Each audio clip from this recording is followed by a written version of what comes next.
Umbutho wamaphoyisa uthi ulibungaza nsuku zonke isonto lokuvikelwa kwezingane njengoba amacala yemene nabantu abangakwazi ukuzivikela emqoka kakhulu. The SAPS observes Child Protection Week on a daily basis by ensuring that those who perpetrate crimes against our most vulnerable in society are put behind bars.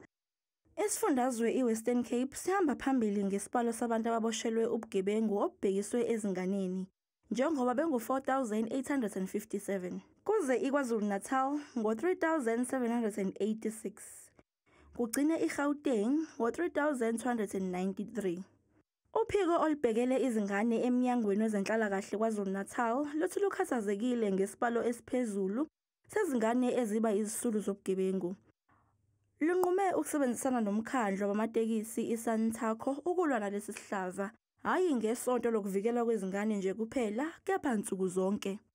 Sisebenzisana nanoSantaco KZN Scholar Transport, laba abathutha ingane sibabiza ukuthi ngomalume nomalumekazi, ngoba sithe masikhulumisana nabo bengabazali sathola ukuthi nabo bayakhala ngabazali abahlukumeza ingane.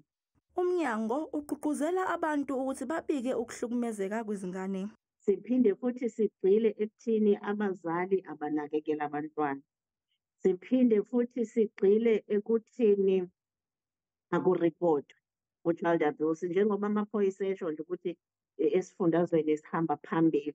Ngempela siyathola nokuthi asibiki. Isonto lokuvikelwa kwezingane libungazwa ngaphansi kwesiqubulo esithi Protecting South African Children 30 Years On, kanti lizophela ngesonto lokugcina likaNhlaba.